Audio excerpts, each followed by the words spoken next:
For my informational interview, I talked to Kelly Sullivan, who is the Senior Arts Specialist and Director of the Knoxville Arts and Fine Craft Center, and I talked to her on Monday, April 3rd of this year. Kelly has a BFA in studio art from FAU. She originally was majoring in art education, and after taking some internships in undergrad, decided she didn't want to pursue that because of the politicking in education, and instead switched to getting a BFA in studio art. And then after she graduated, she worked in some office jobs, but her work in the arts really started with a residency at Mudfire in Georgia from 2006 to 2010.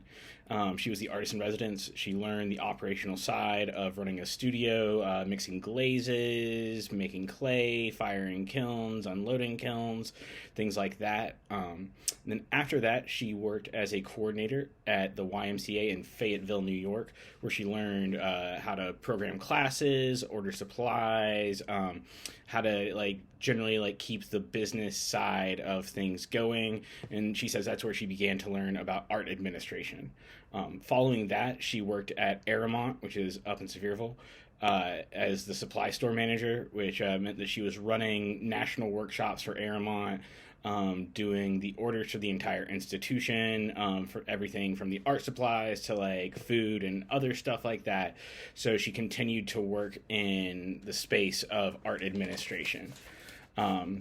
As I said, she has other office jobs that, she learned to work on her interpersonal skills and her customer service skills, knowing and understanding timelines, things of that nature.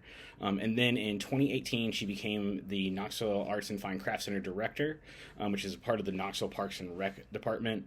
There she is in charge of, including herself, there are 4 full-time employees with 10 rotating instructors.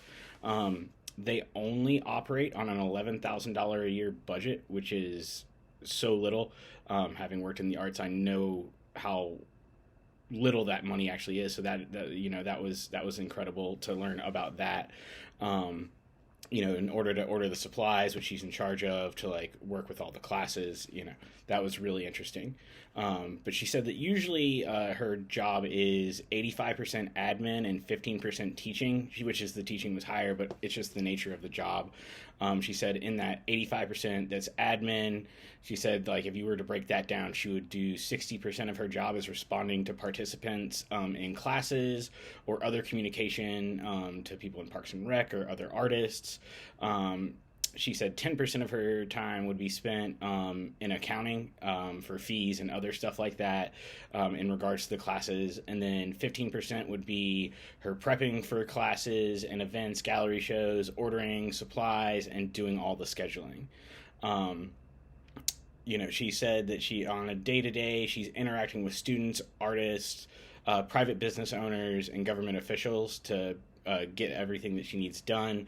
She's meeting artists for gallery shows, meeting with city officials to talk about what outreaches they want to do, what they can support, things of that nature. They have private businesses who come in and want to either you can rent the space that she operates out of down off Broadway, and then she has students, mostly children but some adults, who everything from pottery classes to dance classes to textiles. So there's a lot going on there, and a lot of that is also her teaching how to use the center properly.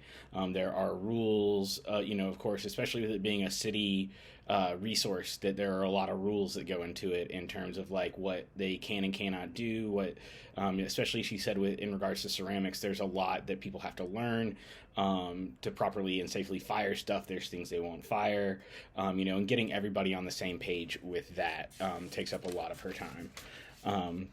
In terms of professional organizations, she works with or is a part of Maker City Alliance here in Knoxville, the Arts and Culture Alliance, and then also within the city government, she's part of the Health Benefits Advisory Board, which is one of the ways that she advocates for her employees, not only at the center, but also in the Parks and Rec Department. For the position as director there at KAFCC, she received professional development from the city for the position. She has 2 certificates in municipal management through UTMTAS, and also has worked with the National Council of Art Administrators. Her big advice would be find and take art administration classes, which is something that's much more available now than in the past. She talked about how a lot of art schools are offering those as part of their curriculum. Just to broaden the skill set that their graduates can have. She also recommended, study abroad programs to really help become a more rounded person and just to get that experience outside of the U.S. And she also recommended every artist, regardless if they just want to make their own art or work in art administration, is to seek out residencies, gallery opportunities, working at craft schools, workshops, anything that can broaden your tool set to really help you, be able to teach almost anything within the spectrum of fine arts. And then the last thing that she really wanted to hammer home was that there are lots of options to make a living as an artist. You don't just have to either produce your own art or work in academia, which is really for a long time how it was split. She's talked about the emergence of art administrators as a role, especially and that translates out to running galleries, educational outreaches. So there's a lot there that is a crossover.